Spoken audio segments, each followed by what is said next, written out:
I am so afraid that I'm going to come home from work one day and both of my children are going to be found raped and murdered. Like, that was my biggest fear, and I knew that something was coming. I remember having a dream where when we were in London, and me and Alicia was sharing a double bed, and I remember having this dream that me and Brianna were walking down the street and we were just having a conversation, and then Brianna opened the door to this building. Yeah, she opened the door to this building and she went behind the door and she shut it, and I couldn't get through. And I think that is the point where that was like the acceptance. Up until that point, like, I remember going into a bedroom just saying, like, where are you? What we need in this world is for people to be more mindful. We need people to experience mindfulness, to be more aware of how their comments are affecting other people, to be more empathetic. I was thinking about resilience, like there's a complete lack of resilience in young people at the moment. Welcome to Crisis What Crisis, the podcast that exists for one simple reason: to help you through. Every episode I sit down with someone who's endured a serious test in their life or career, or who perhaps has worked at the sharp end of crisis. And the aim is twofold. First, to remind you that you're not alone when things go wrong, and second, to explore the lessons that might help you navigate your own crisis. I'm Andy Coulson, and before we get started, please do follow and subscribe so you never miss an episode. Now, there's a question that my guest today is asked almost every time she sits down for an interview. It is the obvious question in many ways. But every single time it is asked, she says a pit opens up at her feet, one that reminds her of immense loss. That question is, of course, what was Brianna like? With me today is Esther Ghey, bereaved mother, mental health campaigner, and one of the most significant voices for social reform in contemporary British life. In February 2023, Esther's 16-year-old daughter, Brianna, was murdered in a park near their home in Warrington. Brianna was stabbed 28 times in a premeditated attack by her schoolmate and a boy she'd never met, both of them 15. The killing became a national reckoning, activating simultaneous debates about youth violence, online harms, and the safety of trans children. What followed, the way Esther chose to respond, is what makes this conversation so remarkable. Within a year of the shock of Brianna's death, Esther had founded the Brianna Ghey Legacy Project and Peace and Mind UK, a social enterprise focused on mental health in schools. Within 2 years, she had written a remarkable memoir, Under a Pink Sky, the paperback version of which has just been released, and you can find a link to it in the show notes. She's been the subject of an ITV documentary, Brianna, A Mother's Story. She co-hosted a podcast. She campaigned in Parliament. She wrote jointly to the Prime Minister and the leaders of the two main opposition parties, demanding a social media ban for under-16s. And in September 2025, still less than 3 years after Brianna's murder, Esther launched the Phone-Free Education campaign alongside Kate Winslet, calling for a statutory ban on phones in schools. Partly as a result of her campaigning, in March of this year, the government opened the ongoing formal parliamentary consultation on children's relationship with smartphones and social media. Esther was named the Independent's most influential woman of 2024 and a GQ hero, and last month she was awarded an honorary doctorate by the University of Chester. So this is a conversation about complex grief, about resilience, and about extraordinary forgiveness. Esther Ghey, welcome to Crisis What Crisis. Esther, we were recording this episode in spring, and of course, not long ago, we passed the 3-year anniversary of Brianna's death. For most people, this time of year, I suppose, carries a sort of sense of new beginnings, of fresh starts. But for you, I'm sure it feels very, very different.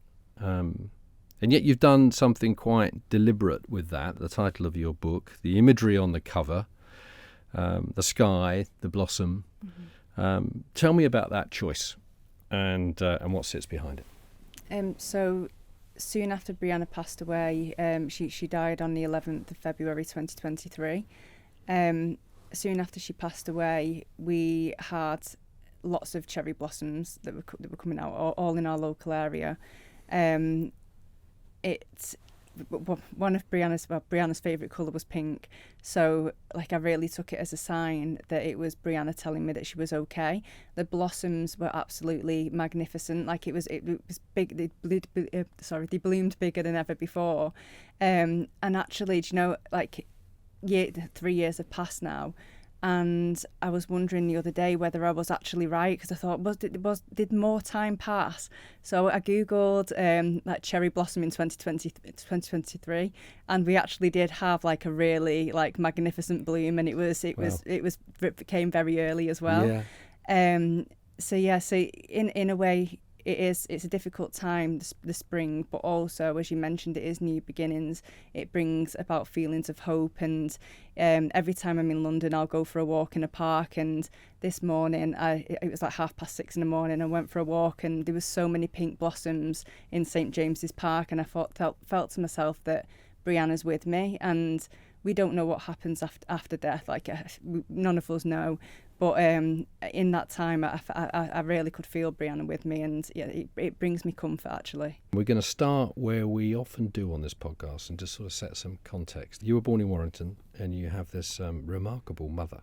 Yeah. A woman who left school at 16, but through her own sort of grit and determination, went on to qualify as a maths teacher. Mm-hmm. Just tell me a bit about Mum. My mum is quite a character. She's I was brought up in a single parent family, like from birth, and she's a very strong, independent woman.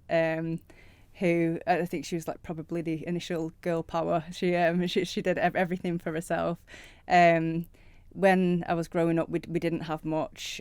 She went back to university as a mature student, so I think she was in her 30s when she went back to university to become a teacher, and she studied maths and then did a teaching degree. Because it was just me and her when I was growing up, like we had such a close relationship, and she kind of showed me that if you put your mind to it, you can do anything. And she is a remarkable woman. She really is. At quite a young age, you experienced pretty severe bullying. It was clearly a very, very difficult time for you. You were made fun of because of your weight. Looking back now, how did that play a role in some of your sort of early life choices? We say that children are innocent, but they can be so terrible to each other, and yeah, just to say like that happened to me, but I also wasn't completely innocent. I think we all are capable of behaving like this, especially children who haven't learned like how to be more empathetic, how to like really understand that people are different, and yeah, I think understanding this as well, it helps with campaigning. Like we know, I speak to so many parents and so many teachers who talk about WhatsApp groups, and we know that children just cannot handle WhatsApp groups, so they're horrific to each other on it, and it's because you're taking away that human element as well.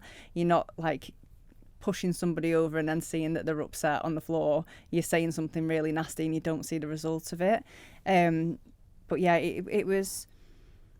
I suppose it was difficult, but it also makes you get quite a thick skin at times too. But yeah, I mean we'll talk about it later when we talk about your campaigning. That is one of the great dilemmas here, isn't it? In bringing a child up is you want the resilience, mm-hmm. but you also want to protect them. Yeah. And so how do you find the balance between kind of getting the grit whilst not leaving them exposed? At 18, you have your daughter Alicia. Mm-hmm.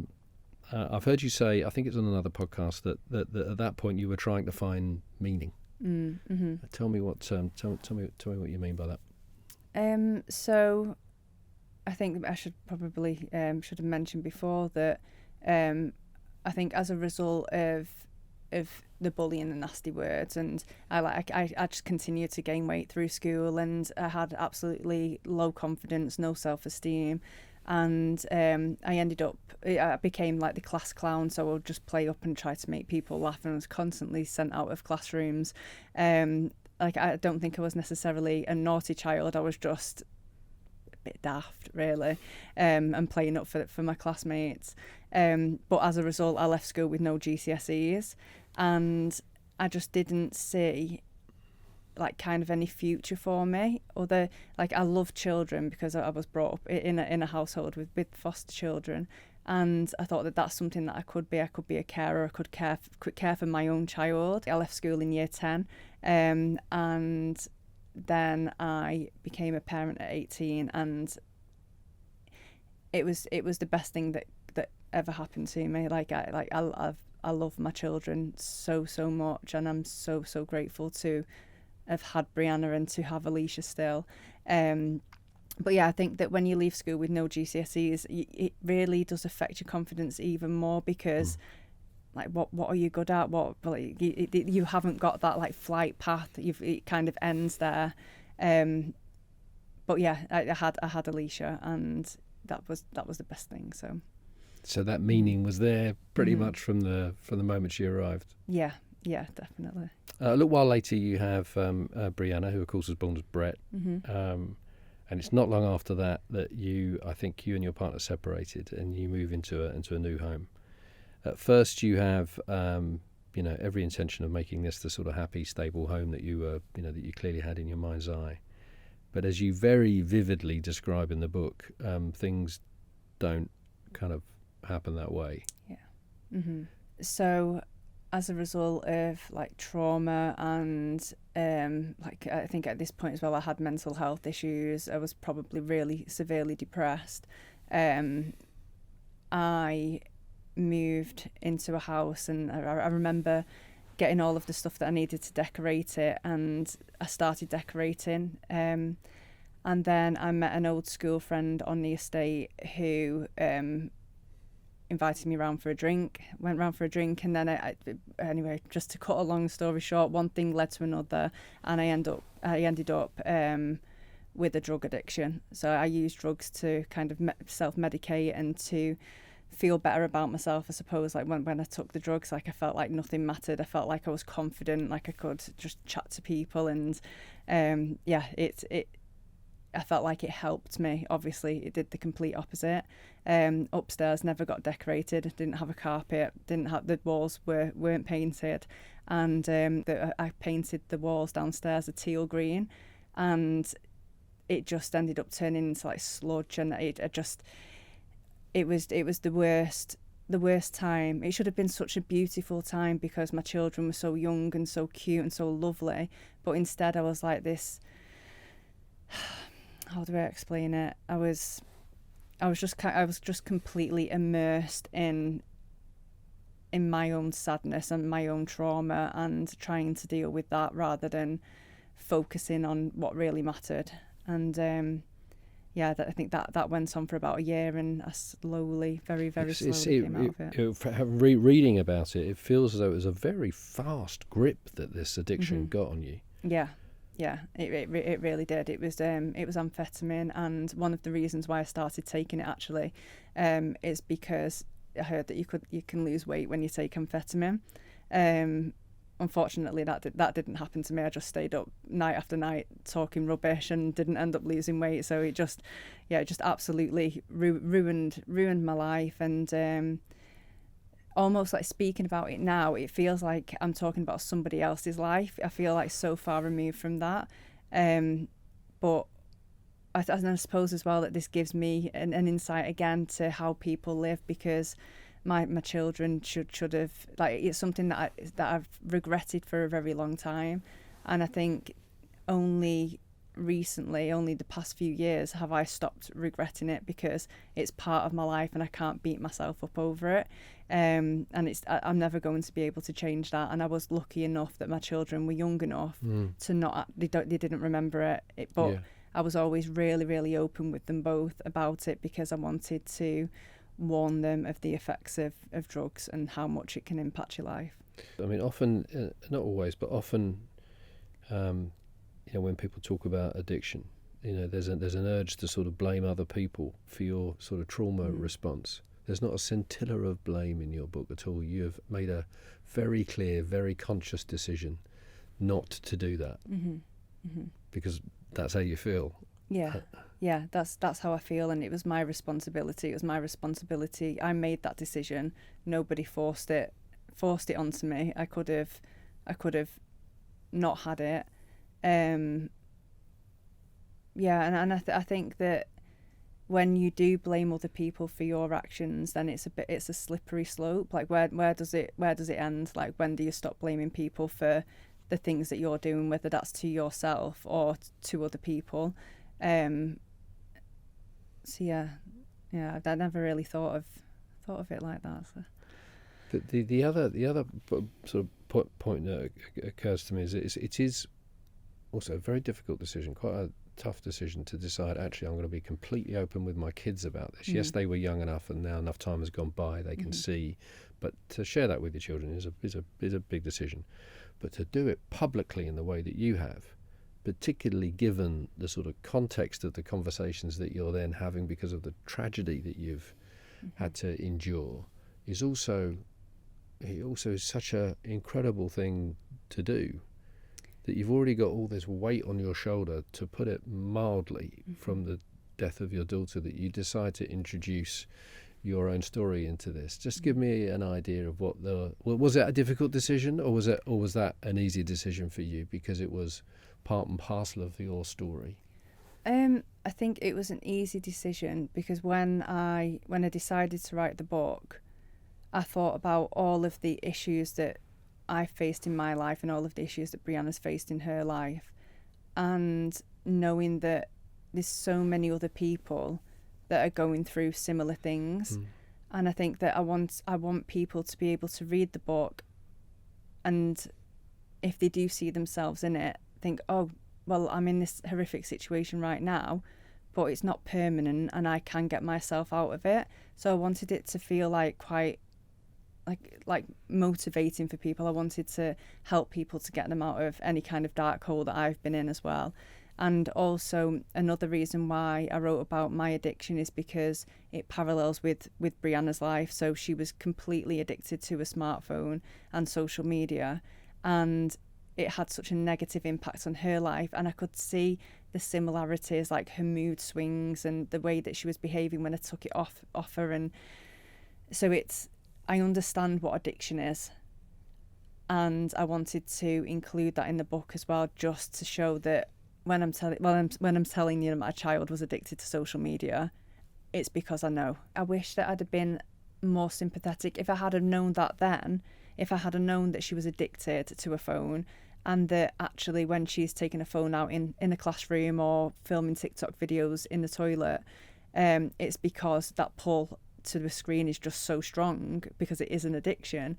Then I feel like I could have dealt with it a little bit better, or would have understood it better. And also as well, like different health professionals as well, like I've had so many messages from people that work in like mental health services who have read the book, and they thank me for it and say it's changed the way that I'm behaving in practice, it's changed the way that I'm speaking to clients. So yeah, I think it's important to be honest, and I must admit that there were times where I thought, am I being a little bit too honest? But yeah. But it's a remarkable thing that you did, for all the reasons that you've just explained and more, because it's a very important book. Esther, you then remarkably go back to school in your 30s. You resit all your GCSEs. You complete a full. Did you do a master's, or was it a So I did an access to health professionals course at college, and then a Bachelor of Science degree in the university. Astonishing. It's also around this time that you, I think, first discover mindfulness. Yes. How did that come about? Was it an app?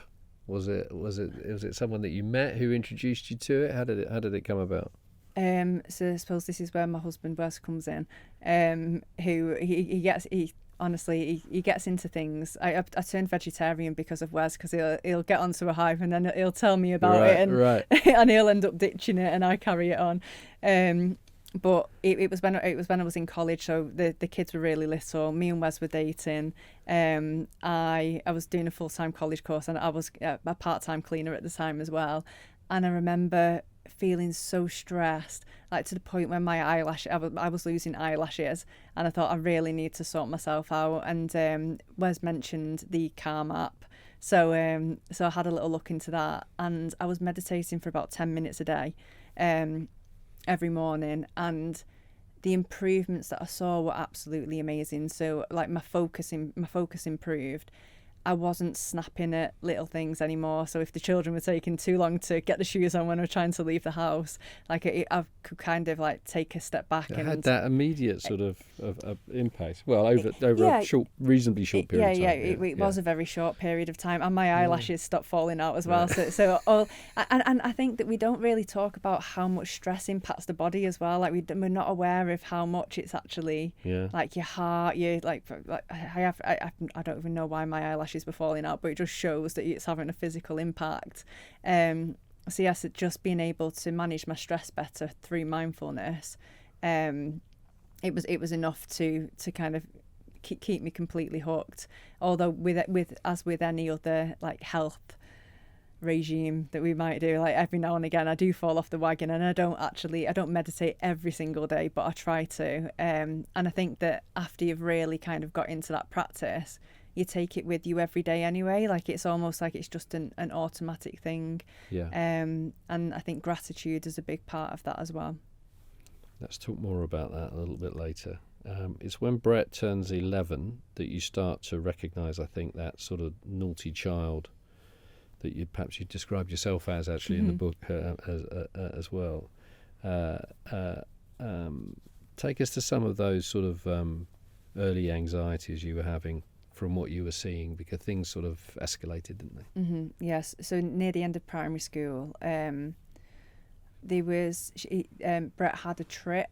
It was a residential trip, and it's like, where they go and do activities, outdoor activities, and I think he was there for about 3 hours, and then I got a phone call, and I had to like drive like 2 hours to go and pick him up because he just would not behave. And I think that like that was like the first indication that, like, because Brianna was diagnosed with ADHD and ASD later on, but still it wasn't picked up. I just thought that maybe like Brett was boisterous and just energetic. But then when he started secondary school, so like year 7, that's when I gave him his phone. And yeah, I think that was a point where it started going a little bit sour. And I think it, like I said before about WhatsApp groups, the nastiness, the nasty things that children can say, like we had a couple of incidents around that as well. But not an unusual decision, not a particularly early decision. No. At that stage, everyone's kind of handing phones to their kids at about that age. Yeah, I feel like it's almost like a rite of passage. Like you start secondary school, you start walking to school, so you get given a smartphone. Rite of passage. You also want your kids not to feel left out. You don't want them to be different. You want them to be able to fit in. Yeah. And it's also the safety bit as well. You sort of convince yourself, don't you, that that I need to be able to get hold of them. It's the fact that we call them phones. They're not phones at all, are they? Phones, which is entirely the wrong word to use. Yeah. No one speaks on them anymore. No, they're just little computers with computers. Absolutely everything in your pocket. Yeah. But I don't know what I was going to say then. Sorry. So things sort of progressed with Brett. He was a talented gymnast, right? I mean, he was absolutely amazing. Yeah. So it was Alicia that used to do gymnastics. So she's really good as well. Yeah. And when Brett was really little, Alicia would teach him how to do things like I think it's called a back flick, and he would just he'd obsess. I think this is probably part of like the ASD and ADHD. Like he'd become really obsessive with something. Until he cracked it. So he didn't even go to gymnastics lessons at this point, but he was doing flips around Asda when I go to do the weekly food shop. And then he went to gymnastics with Alicia, and he was absolutely brilliant. And he was always really comfortable at gymnastics. He was in his element, burning energy, and being with all the girls as well. He absolutely loved that. Yeah, it's during COVID that Brett decides to transition with your support. and Brianna arrives. You've described that decision as one of the sort of least stressful moments in your household. Mm-hmm. Yeah. Again, just tell us a little bit more what you mean by that. So around the age of 14, that's when Brianna started really struggling with her mental health, and that's when she was really like pushing back on me. And I think that it was the phone, it was social media, whoever that she was speaking to online, that was kind of creating that barrier. And because our relationship was really, it was like under quite a lot of pressure actually. When Brett said that he wanted to become Brianna, when he said it would make him happy, and I was concerned about his mental health. I was worried about him, and it really wasn't a massive thing for our family as well. I think as a parent, the main thing is that you want for your child is for them to be happy. Exactly. And this was something that was going to potentially make Brett happy. So yeah, Brett became Brianna, and she was absolutely beautiful. The addiction that we've touched on there really does start to get a hold of Brianna. Just tell us how that begins to manifest in her sort of day-to-day life. I think that it was kind of a perfect storm, really. Like Brianna being on social media, having a smartphone, and also when the pandemic arrived and like we were locked down, and she spent all of her time in a room. She didn't actually do any school work. I was working 30 miles away, so I couldn't supervise what was happening, and I think that really forced her into the online world, and that's probably when she really developed those negative relationships. And I think that ever since then, actually, I think that predators have realised now that they can access young people online, and that has kind of been a big change. Like when COVID was a big shift. Yeah. In that. I mean, that behaviour existed before, but it was accelerated by COVID. Yeah, massively. Yeah. And I was having a conversation with another bereaved parent today, actually, who was saying the same thing with their child. But I don't think that things have changed. I think it's just getting worse now. She was that hooked to her phone. Like I would try to do spot checks, try to look at her phone to go through and just see what she was looking at. And we'd have massive rows, and she would throw things at the wall. We'd have holes in the walls, holes in the door. And then I think that Wes confiscated a phone off her, and he had to like lock himself in the bedroom. Like it was like that. It was like it was getting physical. And he found it was actually Twitter at the time as well. Like, and I used to always think that Twitter was like a political platform, somewhere where like adults discuss politics and stuff. But there was porn on a phone. And so like it's a huge thing like on what is now X, and so I think that this is why it's so difficult for parents, because we're not even aware, we're not aware of what's on there.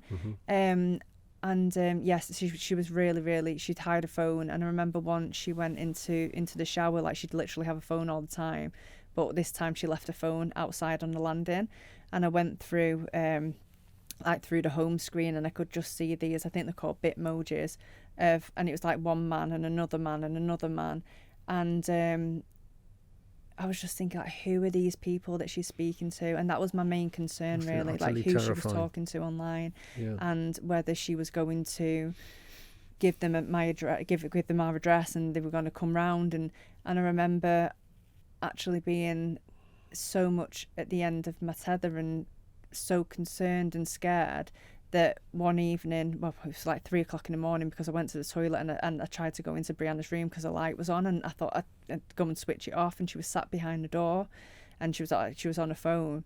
I couldn't get in, and I remember going to my bedroom and writing a frantic email to the teacher that was supporting us at the time, and just saying that I am so afraid that I'm going to come home from work one day and both of my children are going to be found raped and murdered. Like, that was my biggest fear, and I could really I knew that something was coming. And you were getting help from the school. You were getting help from others as well. Yeah. That there was a an attempt, repeated attempts to try and find a way to be able to kind of begin to hopefully have some positive effect on what was happening. A lot of professionals involved, and yet it was impossible to get a grip of, which is something I suspect, quite a number of parents who are listening to this, perhaps not, necessarily in the same, in exactly the same way, but that's like every parent's nightmare. They can see something happening, but they just can't get a grip of it. It must have felt heartbreaking. It really was, and it was just like a constant sickness in my stomach, and just waiting for something to happen, I suppose. And I think that like the school was absolutely amazing. I work really closely with Emma Mills, who's the head teacher, and she's done some really great work now at school.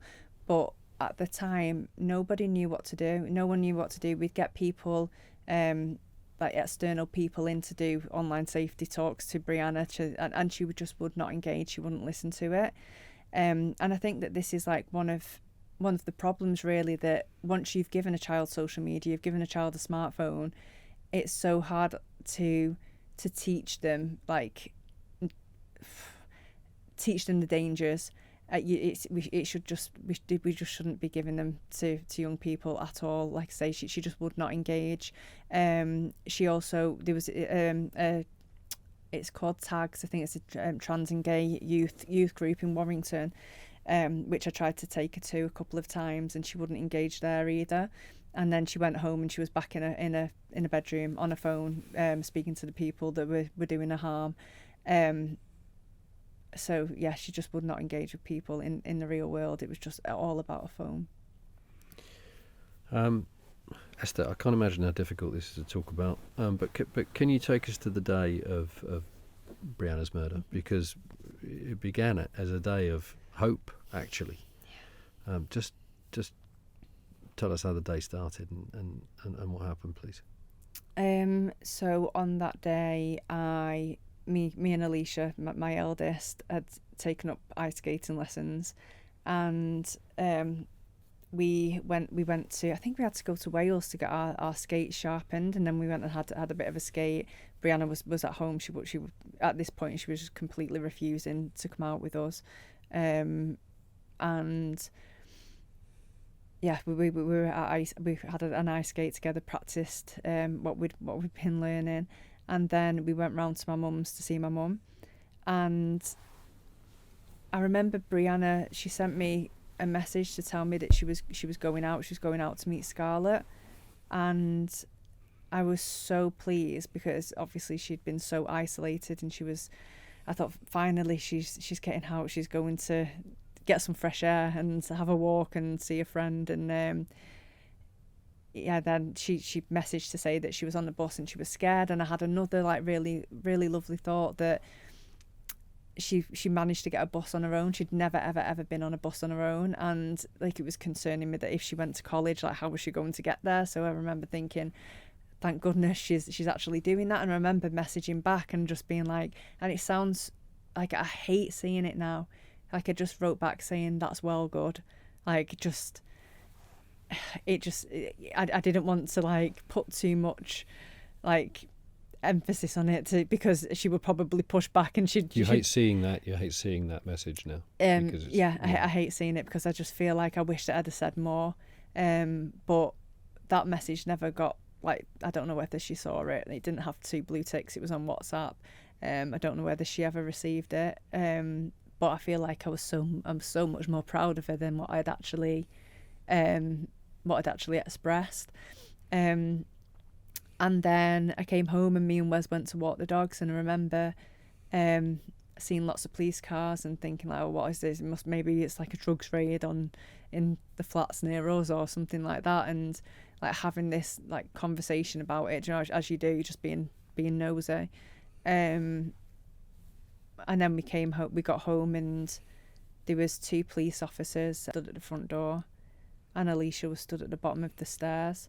and they were asking Alicia, like, where's Brianna, and she said that she's upstairs because that's where she usually was.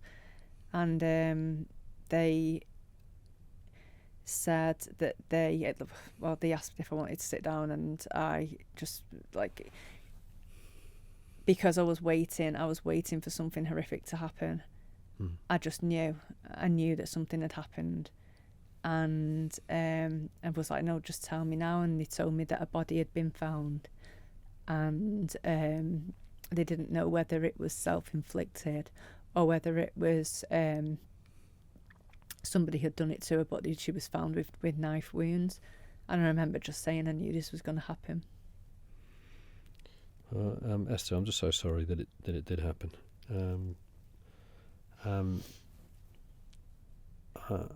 Take us, if you can, to the moment when, you know, what had happened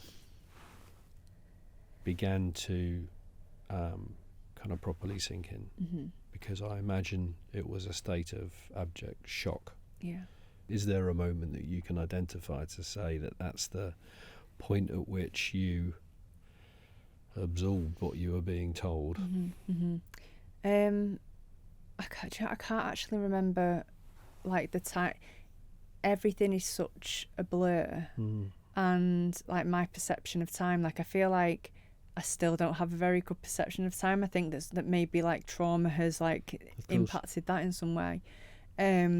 But me and Alicia went to London, and I remember having a dream where when we were in London, and me and Alicia was sharing a double bed, and I remember having this dream that me and Brianna were walking down the street, and we were just having a conversation, and then Brianna opened the door to this building. Oh. Please take your time. Yeah, she opened the door to this building, and she went behind the door and she shut it, and I couldn't get through. And I think that is the point where that was like the acceptance. Up until that point, like, I remember going into a bedroom just saying, like, where are you? Because, like, you can't, I don't know, it's comprehend. I couldn't, like, she had to be somewhere. So that I think that from that moment, that was like acceptance. And I think there's, like, meant to be like 5 stages of grief, and you kind of go over them over and over again. And but yeah, I think even now, like, sometimes it is surreal, and I speak to Brianna's friends, and they say that they can't really accept that it's happened. But yeah, for me, that was the point where I thought, that's it, she's not coming back. But also, I felt like it was like, it woke me up, and I was in tears from this dream. And I spoke to Alicia about it. Like, I'm always so open with my children, and I spoke to her about it. And yeah, she's absolutely amazing, Alicia. She's such a strong redhead, fiery. But yeah, I feel like that was my acceptance part. And this podcast exists to try and provide lessons for others. Please God, no one listening to this or watching this podcast is going to have to endure what you've endured, but plenty of people endure grief. So what when you look back at that period, do you think that was the it was obviously a natural process, but what advice would you give, I suppose, to someone who's in that kind of acute stage of grief in those early months? Do you let yourself be in that denial? Is denial, we've had guests on this denial who've suggested that denial can be really useful. It's not the kind of, it's not how professionals tend to treat denial. They see it as a negative, but it can be quite useful because it got you through the day. To the point where you could start to accept and absorb a bit. What's your view? I think, and this is kind of like going back to mindfulness now. I think that just accept whatever comes, and I think that like in the initial stages of grief, like I think I remember thinking, like, when is this feeling going to end? Like, am I going to feel like this forever? But everything passes, and you will get through it. Allow yourself to feel whatever you're feeling. Like, nothing's wrong, and yeah, I think that the biggest thing is that it will pass. And like 3 years on now, I feel like I can, as I said to you before we started, that I can speak openly without crying, and like I've been in absolute tears. But I'm sorry. Yeah, no, it's okay. But yeah, I think it's not that it gets easier. It's that you learn to live with that grief, and you learn to kind of build your life again around that whole of the person that you're missing. And I think the other big thing for me is that I'm grateful for having Brianna in the first place. Like, I've lost her in the most horrific way, but I want to remember Brianna for exactly who she was, her good parts and her bad parts, and not that they were bad, just that they were difficult. And like, she was part of my life, and I'm grateful for that. And it's better to have had her and had her love than to never have had her all. We had Julia Samuel, who you've met and you did a podcast with. I think the way she put it is that grief is the price we pay for love. Yeah. Which is an obvious thing to say, but is also a very profound thing to say. It is. The other aspect, of course, of what you're going through with your grief was that it was so public, and that it was such a story, and it attracted so much attention. It was a very significant, moment of national attention. How did you deal with that element? Initially, it was something that I hated, and I remember my liaison officer, or the police, I think it was my liaison officer, that said, we're going to have to report this to the media. We need to find the people who did it. And I remember initially thinking that, like, this is my life, this is my child's life. I don't want people discussing this in public, and reading stories that, I don't know, it just felt so surreal. And I'm a really private person, and I'm quite an introvert. I'm quite quiet, and it was something that I didn't want. I just wanted us to deal with it as a family. Probably again in early stages of grief, not really understanding or accepting what has actually happened. But soon after, I remember, I didn't go on social media, deleted my social media pages.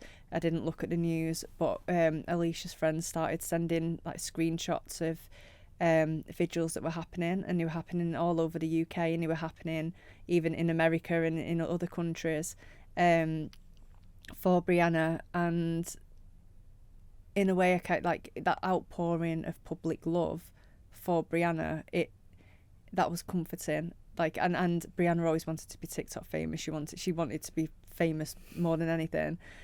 And I remember thinking, if she could see this now, she would love this. This is what she would want. She would want that.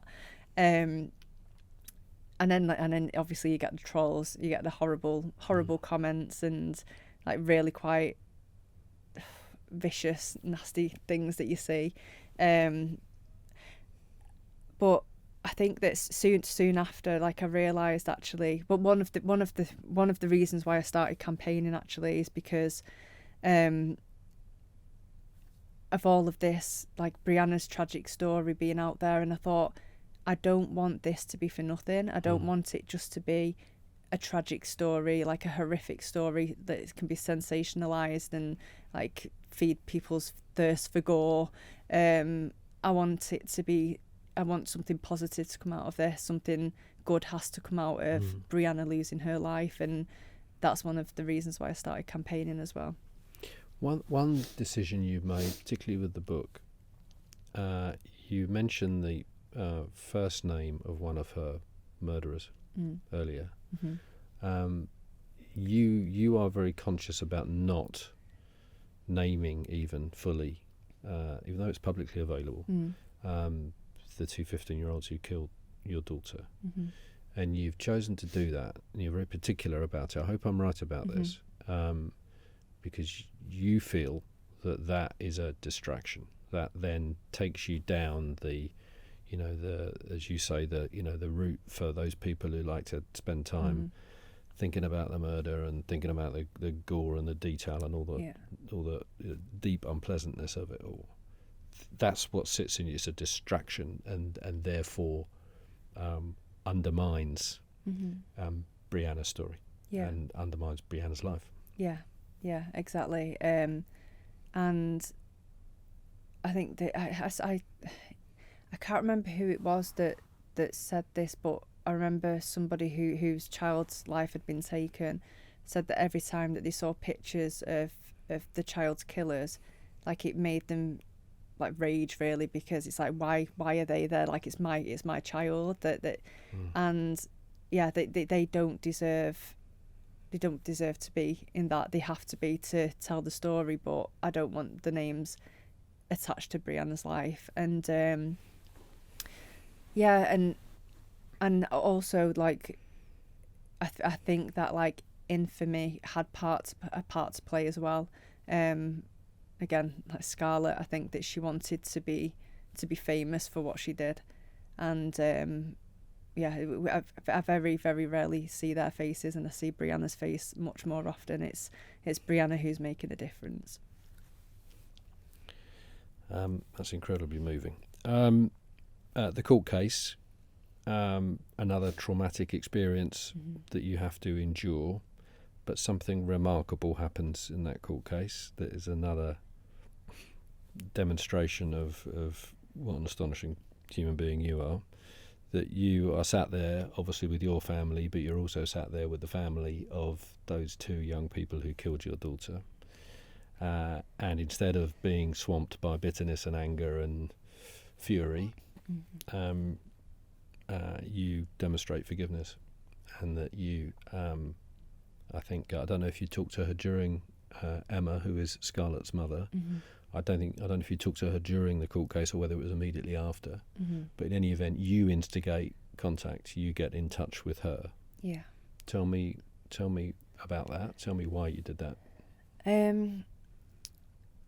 So when I was sat in the courtroom, like we were at the top of the gallery, and I could see the other families below, and also the people that we had, like an overflow gallery as well, because there was like such a lot of press reporting on it.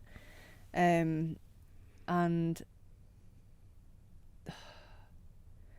I remember this was actually I think it was at the verdict. One of the mums who isn't actually the mum, it's not Emma, who I would call a friend now. She couldn't stand up. But you had to rise for the judge, and I could see that, like, she was that upset that she could not bring herself to stand up. And like I'd pass Emma sometimes, like going back into the toilet and like during breaks, and I remember looking at how distraught and just absolutely ruined, just this completely destroyed shell of a person. And I thought that, actually, do you know, I've lost Brianna in the most horrific way, but they too have lost a child. Like, they have lost their children. They're 15, they're going to prison, they've got 22 years and 20 years. And that's if they do come out. And to hear all of that evidence about what your child has done, like, must be, I had to listen to it. That's what happened to my child. But even, like, if I was a parent and I was listening to that, I think we were all parents trying to navigate a completely different world now. Like, Emma didn't know what she was accessing online and what she was going to do. But And Esther, but Esther, that's just an unbelievable level of compassion. I think I don't know, maybe I'm wrong, but I think most people listening to this would not imagine themselves being able to be quite so compassionate. Most people would have, I think, again, I might be wrong, would have been looking at that sentence or those sentences and thought, well, hang on, they're going to be out. Maybe they won't be, because obviously there'll be a process, but they're going to be out by the time before they're 40 years old, and they're going to have a life. That's where most people's minds will go, I think, right? And where would that take you? That would definitely take you to a fair amount of anger and bitterness, and yet you chose to focus your mind on this idea that they too have lost their children, because they haven't lost their child. Their child is still alive, and yet you have just displayed levels of compassion that are quite unbelievable. But even though their child's still alive, I suppose they've got to live with the shame of what their child's done. And I remember thinking that how horrific like people can be on social media and the comments on news articles, and I think it was I did a statement on the steps afterwards, and I think I remember thinking that because they didn't commit the crime, they didn't do it. It was the children that were in the dock that had committed the crime, and they were receiving the punishment. And I don't know that the judge gave him as high a sentence as she possibly could. But yeah, the parents didn't do it, and they have to live with the shame. And luckily, I don't think that they've received backlash, but it's completely changed. I know it's completely changed Emma's life, and you've now become friends. Yeah, you're in regular touch. You talk all the time. Mm-hmm. Yeah, I wouldn't say all the time. I think we're both a little bit busy for that. But yeah, she's like, and I wanted to meet with her as well, because quite often you can play scenarios out in your own head. You can make stories up about how other people are, and I wanted to meet her and to see like what is she like. And I remember when we first met, like we both just hugged she brought me some flowers and we both hugged each other, and she's just a normal woman. She's just a normal woman that, I don't know, I think that quite often when you do get to know somebody, like we're all more alike than what we think, and we all have the same struggles. I just think it's astonishing, and it's just astonishing, and also that you could have done that once, right?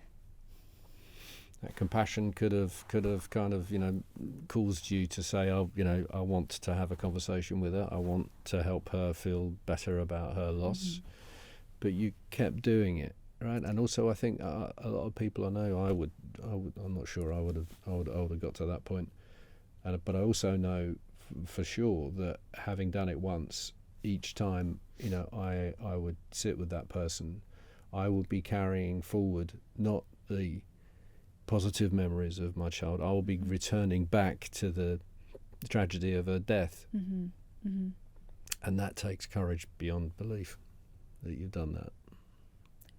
Thank you. But she because it is utterly selfless what you're doing. And I think, like, to give Emma her due as well, like I think that takes courage on her part as well. And she honestly, like, her it helps me to have a relationship with Emma as well, and I think that all the campaigning that I'm doing and speaking about Brianna, like, that kind of takes me back to it every time. But I don't know, I don't necessarily feel like that with Emma. I feel like, I don't know, it's difficult to explain, but yeah, she too is extremely brave to have come and met me in the first place, I think. Yeah, it's got to be right. But we're here talking about you. So it's your compassion that I think will leave people who are listening and watching this sort of, as it is for me, frankly, just astounded. There's something else going on here very quickly as well, though. So there's your compassion, and there's your forgiveness, but there's also your energy, because you pretty much get to work, right? But it's pretty quick. Pre-trial, I think I'm right in saying, you start to think about and build your charity. You were very clear-eyed about the legacy that you wanted to build for Brianna. Just tell us about that aspect. Where did that energy come from? So it all started from Brianna's funeral. So when we were planning Brianna's funeral, the funeral director asked, do you want to have donations or flowers? And I thought, let's have donations, because obviously if the flowers are going to die, I want something, at this point I wanted something good to come out of it. And I went away with Alicia and Wes, and because I wanted to go away and for it to be completely silent, and I wanted to really have a good think about what charity did I want to donate to. And obviously I had my experiences with mindfulness and how much that had helped me, but also at that time I remember seeing the horrible comments that were being like put on the news articles, and I remember thinking that what we need in this world is for people to be more mindful. We need people to experience mindfulness, to be more aware of how their comments are affecting other people, to be more empathetic. I was thinking about resilience, like there's a complete lack of resilience in young people at the moment. And then I was thinking, like, where can we actually teach mindfulness? So I started Googling like mindfulness in schools, and the Mindfulness in Schools project came up, and I emailed them. I think the email is actually in the book. And in the email I talk about like social media, like the effects of social media, and like how much mindfulness has helped me, and that I want to basically kind of use Brianna's life to give that gift of mindfulness to other children in the UK. And I think I started with Brianna's school, and I started campaigning on the 15th of September and raised over £126,000 for the Mindfulness in Schools project. And we're still working together now. We've got lots of schools in Warrington that have got teachers trained in mindfulness, and we're going to work on a bit of research to show how it can help, and hopefully like roll that out across England. So that's kind of where it began. And then I thought that it can't just stop there. And then I started it was actually called Peace and Mind UK in October, when I set up the CIC Community Interest Company, which is now the Brianna Ghey Legacy Project. So it's a number of amazing things that you've done, and we'll talk about a little bit more in a moment. But there's something else there as well, isn't there? Right? Because it's, you could sort of draw a simple conclusion that, well, what you've done here out of the worst imaginable or unimaginable circumstances is that you found a positive, and that has been the thing that you focused on for Brianna's legacy, but also for yourself, right? To get through the days, to just kind of, find a purpose out of this situation in which you found yourself. But it's more complicated than that, because you've also made a decision, and it's braver than that, because you've also made a decision, because to make that work, you've got to grieve publicly. Which is, to say that is a challenge would be an understatement, with everything else that's happened to you in your life. And we've talked about some of your early life, but obviously with Brianna's murder, you make a conscious decision that I am going to grieve publicly. You described yourself earlier as a private person, which you are, right? Yeah. And yet you realise that the only way I can actually make this thing happen, the only way that I can actually deliver this legacy for Brianna, is to grieve publicly.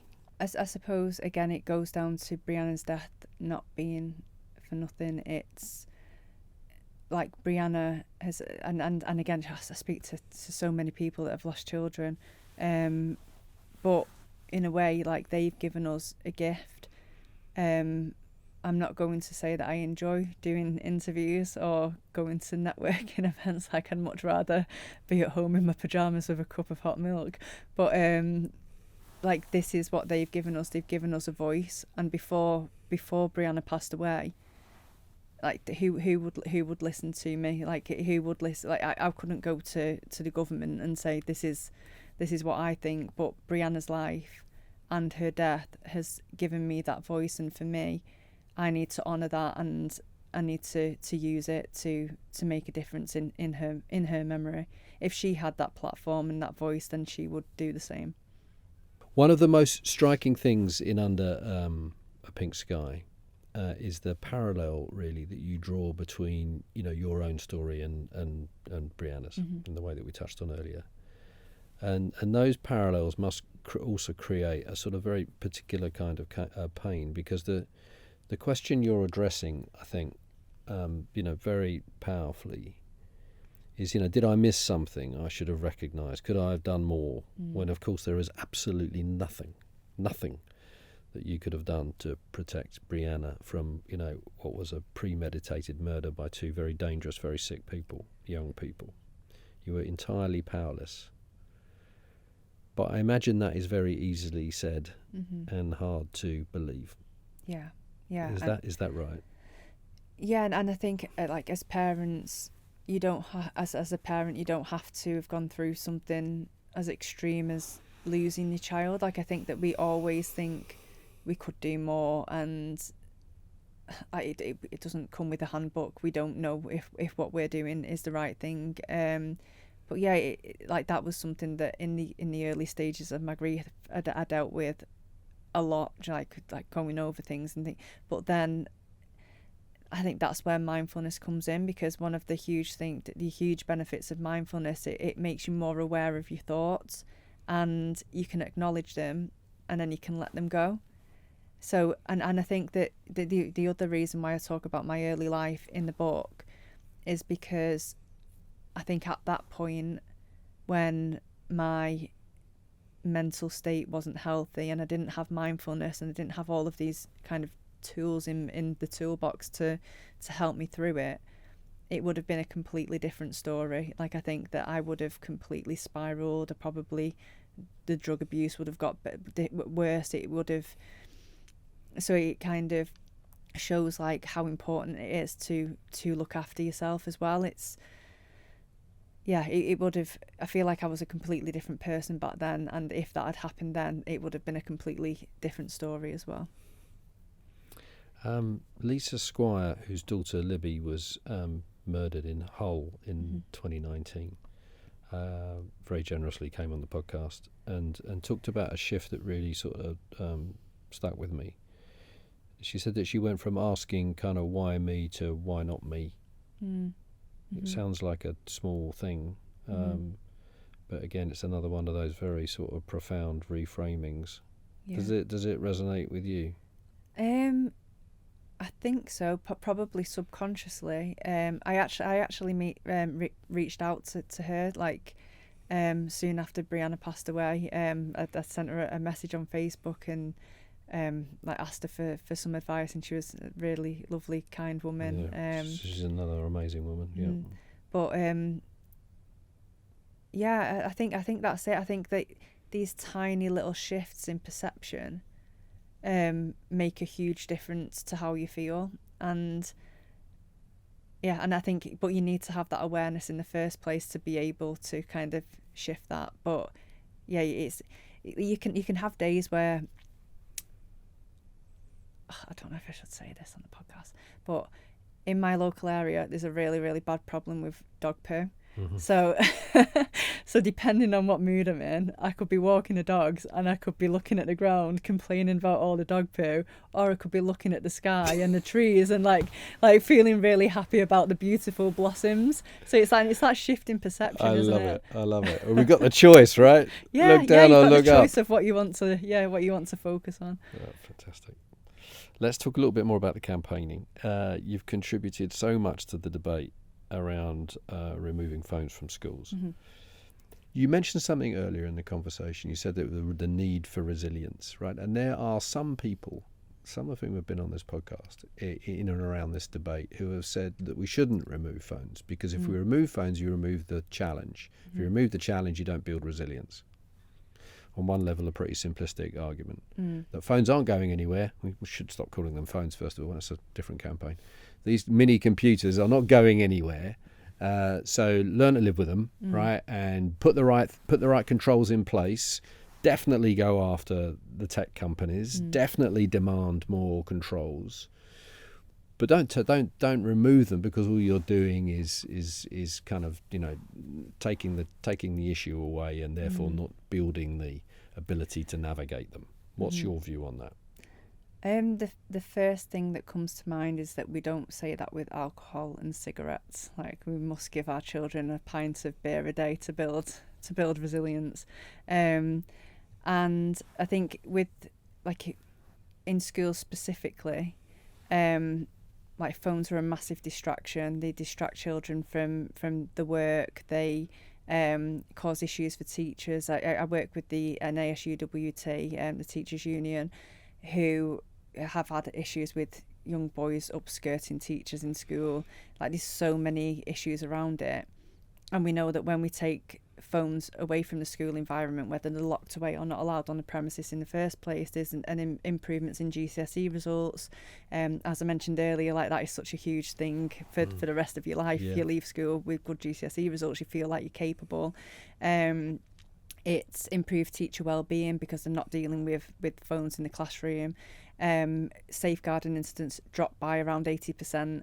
So there's like about 10 different things that I could talk about where it improves the school environment. So I think there's not a place for phones in schools, or mini computers, as I think we'll start calling them.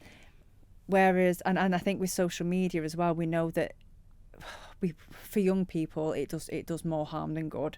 And really, I do think that social media platforms are adult only. When you think about the harmful content that's on there, even just the news and the comments that are on the news, like, children shouldn't be subjected to this kind of material.